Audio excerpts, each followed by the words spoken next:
Becoming is better than being, and that is why we are a work in progress. It means that you are never complete and that you always have the opportunity to become someone better. It gives us the ability to be comfortable while making mistakes and accepting yourself for who you are. Welcome to Work in Progress, people. My name is MC². I'm AX. I'm Anna. Okay, welcome to the episode. How are you guys feeling about today? Fantastic, actually. About the only one. Yeah, man. Have you not seen the weather? The weather's telling us it's okay. Do what you gotta do, man. So, our first segment today is going to be month in review. As you know, it is the end of the month. We're almost at the end of the year. Hallelujah. But it's time to review November. So I'm going to give you guys a couple of topics, and it's your obligation, perhaps, to respond what you think about them in like 4 or 5 words. Okay? Yep. So the first one is the World Cup kicks off. France is going to win the World Cup.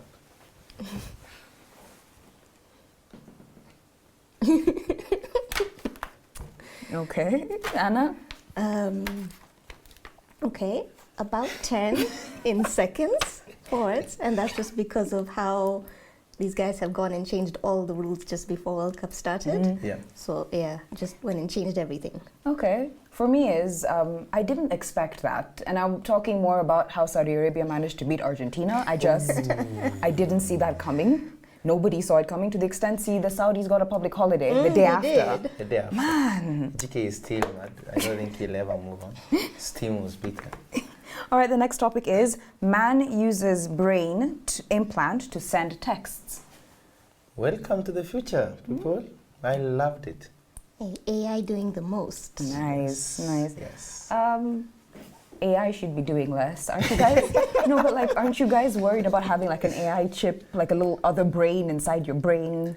Aren't you worried that like that second brain What about might... people who are like paralyzed True. and now this is their option? So I mean, Exactly. even if they're in your Exactly. brain, what option do you have? At least someone's listening to you. But you don't like ceding control. Yeah, I really don't. Yeah, I think that's the problem. True, but also computers, man. All right, the next one is the GMO debate. Anna, go first. Very conflicted. Very conflicted. Interesting. There's the good, there's the bad. I don't know. But we'll get into that. We will get into that later. We will. MC squared? The science speaks for itself. Okay. Yes? Yes? That's all I'll say on the The science subject speaks for now. itself. Yes? Okay, I'm going to use a lot of words, and I think It's okay. MC² did that in the first round. good, so- good.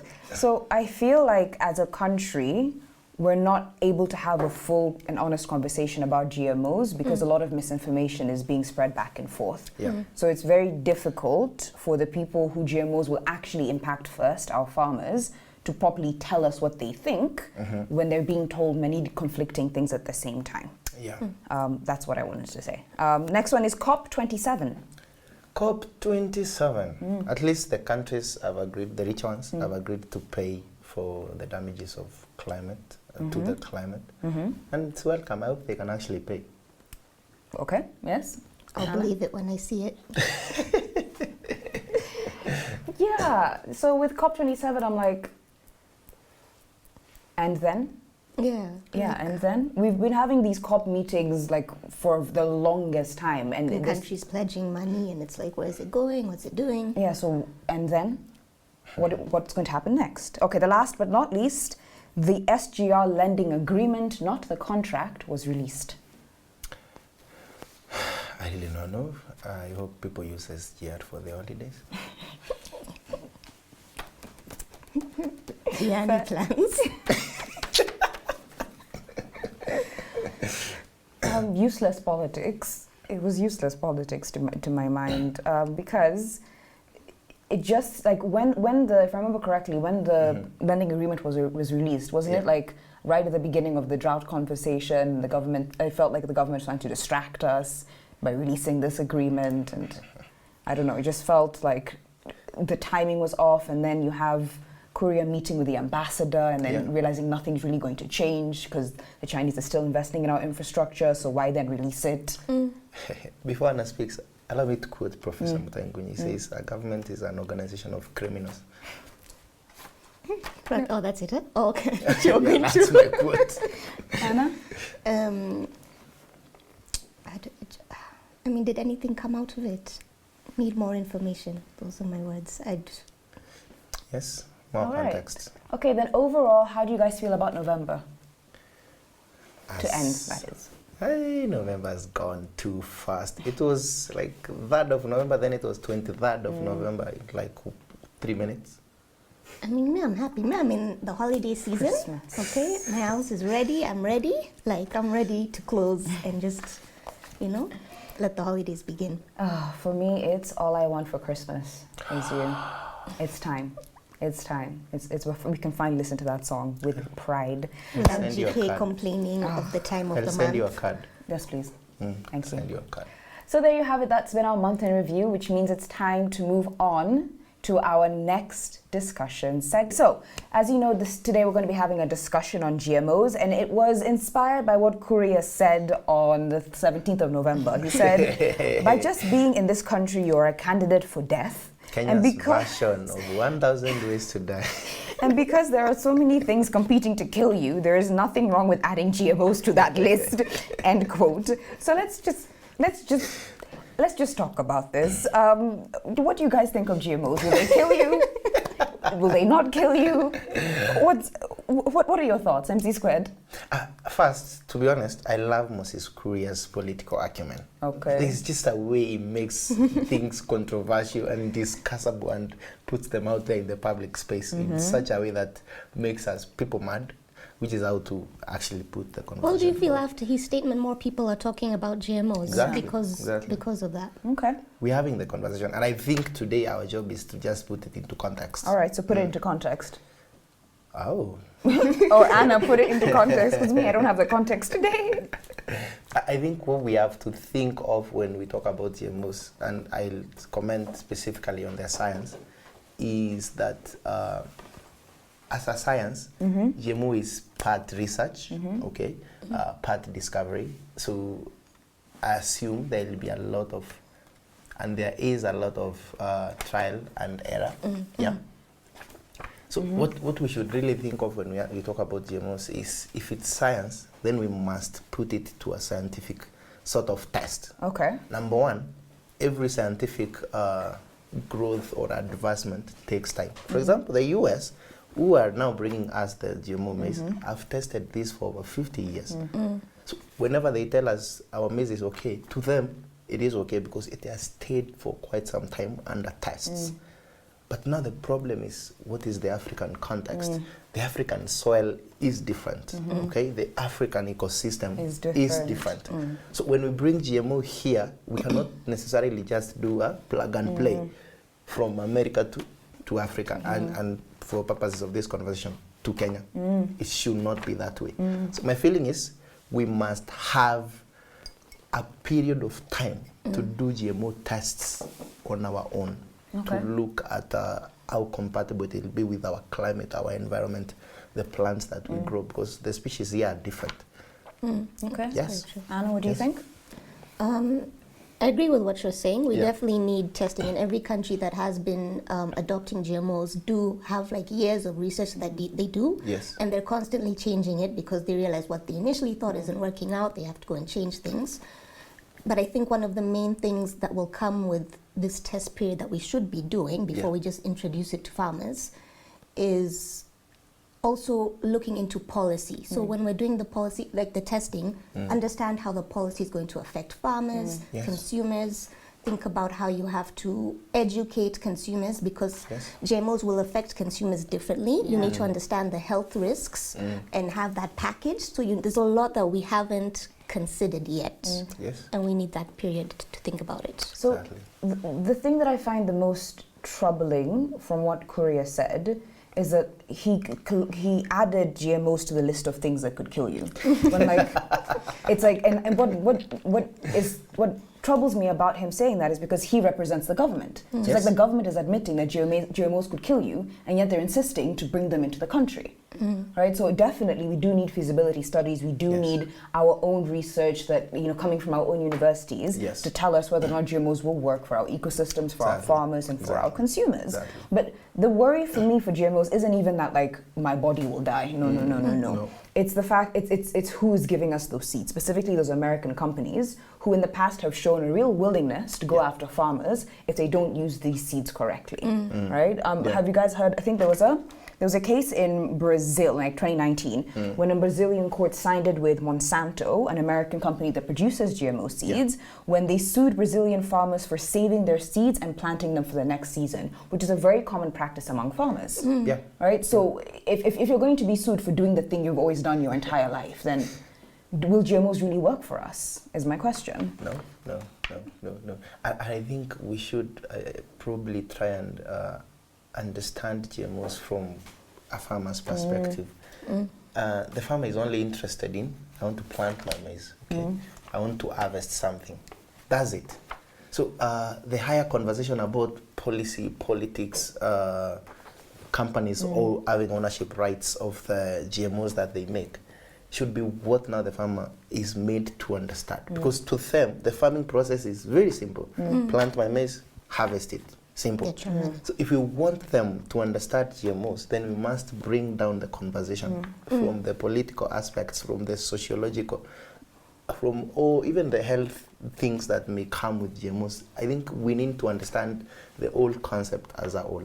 Yeah, so because as I was having a think about like what GMOs means, because like they increase yield, which means more money for farmers, but it also means that farmers are spending less time farming, right? Which means that GMOs could free up a lot of time for farmers to like spend time with their family or invest in other businesses. And I haven't heard that side of the conversation yet, like how it would benefit farmers. No one has said that yet. Do you want to add something? That's actually a good point. I hadn't even considered like if you free up time and that gives you more options.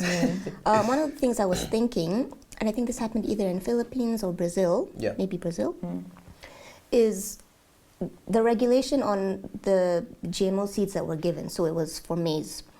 And so everyone went to maize because that's now where the money was, that's the easier farming method. And then what they found was because everyone went to maize, it was being overproduced. So other crops were being neglected, and then they had a surplus because everyone flocked to it. So even just GMO, the regulation of it just can't be anyone and everyone. Exactly. So and I think you're right about it being anyone and everyone, right? Especially because as Korea was making these comments about GMOs and about like whether or not they will kill you, we also learned that there were like millions of bags of maize in Rift Valley that farmers were holding. And then the government was like, and people asking, why doesn't government first buy those bags of maize before then doing the whole GMO thing? Do you guys have any thoughts about that? Like why the government thought about GMO first before our own farmers, or if it's more complicated than we think? I think what the government is trying to do at GMO is coming to help something, especially inflation. Because what holding the bags made for maize here is that now the cost of a bag of maize went up. So what GMO was supposed to do is flood the market. So whoever has their bags at home will have to sell them at a lower price because people already have got the product. Another problem with that is the farmer, what they spent making that maize, the inputs they put in are more expensive than this GMO that is coming here. So they're like, if you bring this, it means we have operated at a loss.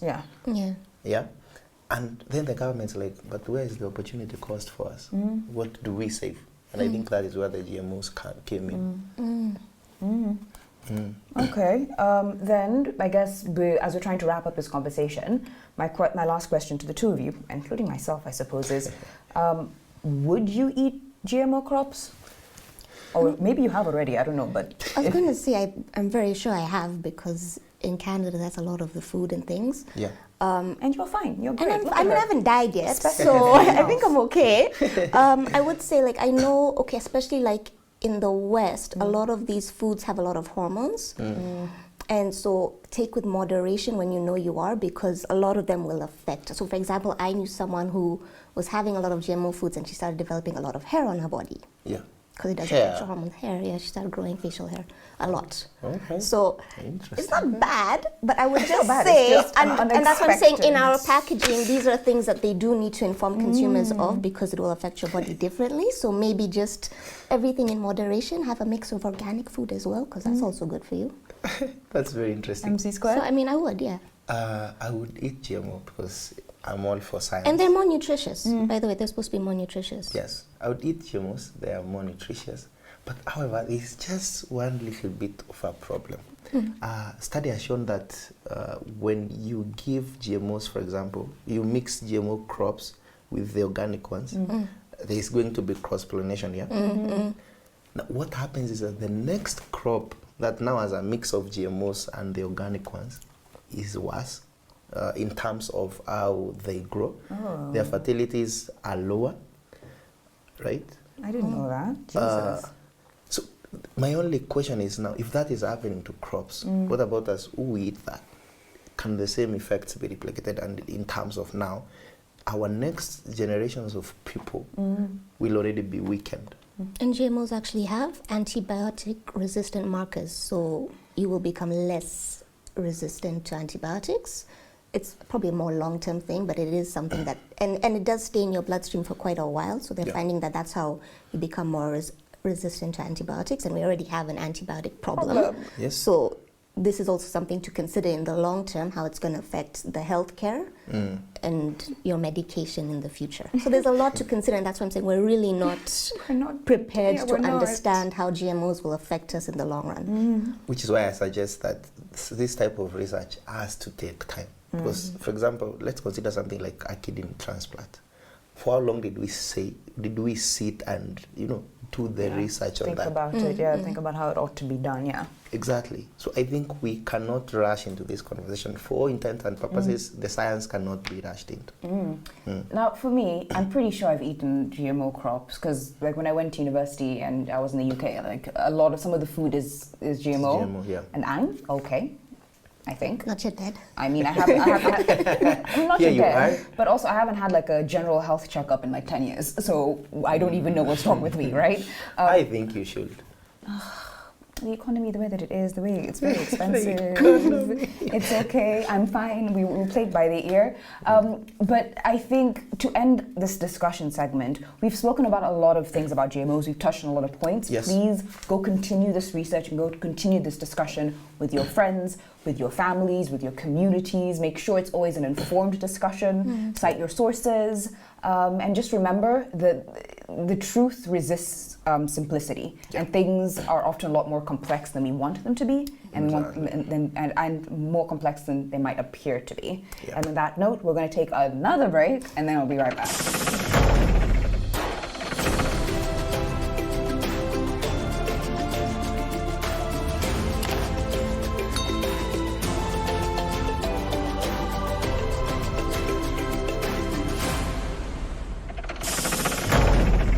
And we are back. Hi, guys. So, this next segment is called Convince Us, and it was inspired by GMOs because in the very beginning, when they were introduced to the market, everyone was like, "Devil spawn! We're not gonna eat you. They're killing us. It's an They're abomination to playing God." Yeah, messing with nature. Right? And now people are like, it's okay, I guess. We're okay with it. So today we're going to each present an idea, a topic, an action, whatever, that people once considered to be bad, now people have said, it's not that bad, or it's outright good. Who wants to begin? Or should I begin? I want to begin. Okay, MC Squared. Anna, you love coffee, no? I do. Oh my goodness, I love that. I know where this is going on. I hope you you're not imagine? about to like burst my bubble or something. No, it's just how I know where this is going on. Can you imagine around 1511, people were drowned for having coffee? Drowned. Yes. You would be that's drowned. excessive. Like, if you were found drinking coffee, that would be the first offense. Now, if you're found having coffee the second time, you would be drowned. You'd be drowned. Oh my. That was your punishment. Why? Wine and beer were the breakfast of choice around then. So you could have. Yeah, no, wine You could and have beer. wine and beer, but you couldn't have coffee. No, you couldn't have coffee. You could not have coffee.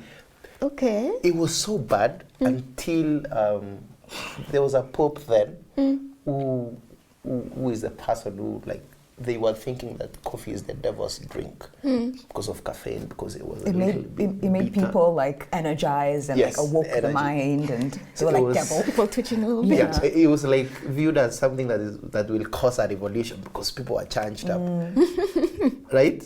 Okay. I'm seeing now. Okay. Strange, but okay. Governments even ordered people to ditch taking coffee, Yeah. to go back to beer and wine in the morning. Are you liking that idea? I mean, it's not a bad idea either. We'll put a pin in that. We'll put a pin in that. And now you are thinking, but we take coffee It's every such an day. It's everyday, everywhere. yeah. People, like, I could take you out for coffee, right? Really.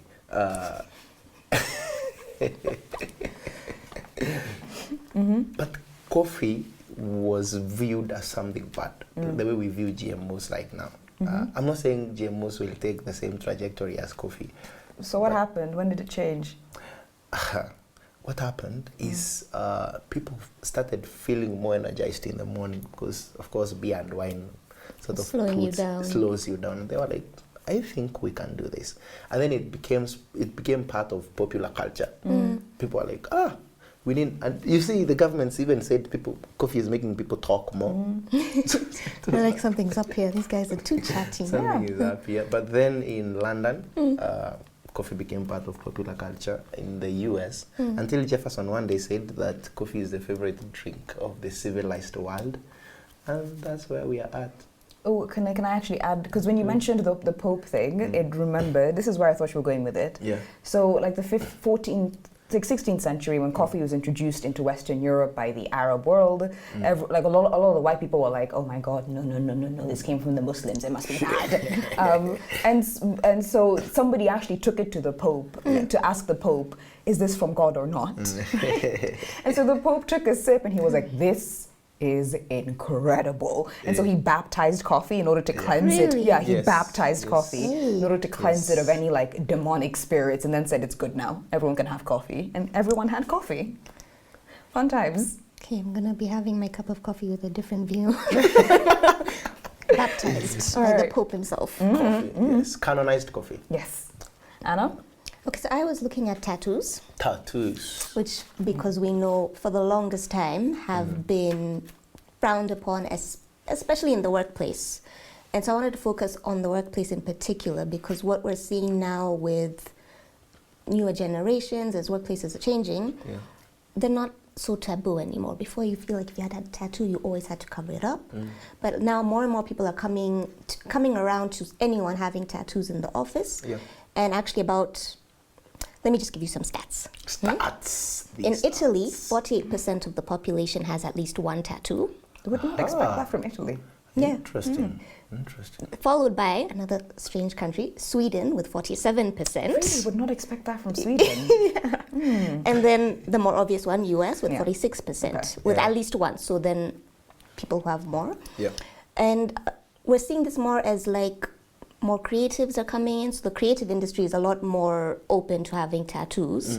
But what we're also finding in maybe more corporate jobs, that stigma surrounding whether you'll be hired or anything like that is starting to reduce. Yeah. And I think that's a nice thing, especially for people who shouldn't feel like they have to cover or feel like they're judged just solely because they have a mark on their body. Yeah. Yeah. What's really funny is that you're right. Like as it's becoming more accepted in the corporate world, for example, I have a very visible tattoo on my wrist. I had for some reason I was looking at the Miss World Kenya requirements, right?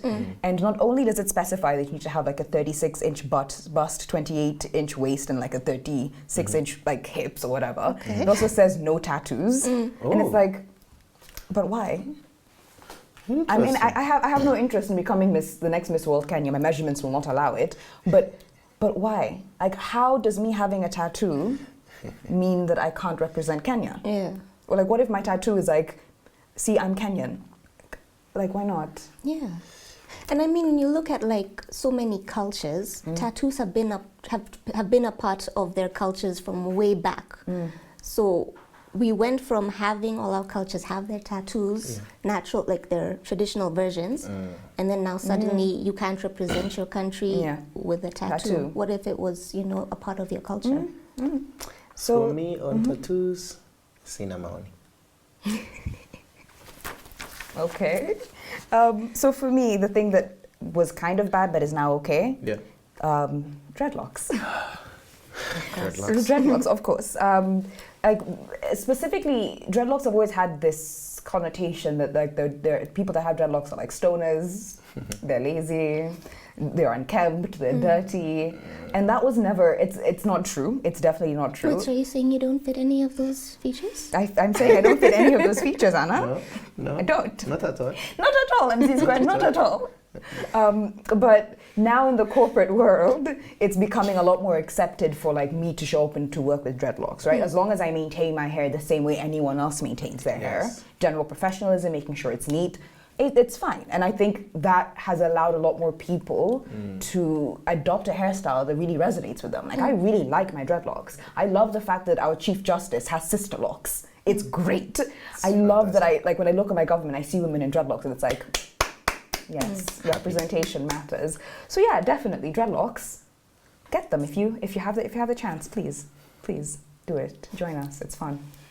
Okay, and on that note, thank you so much for watching Work in Progress. Please let us know what you think of our conversation, or if you have a thing that was once considered bad, it is now considered to be okay. We will catch you on the next episode. Bye.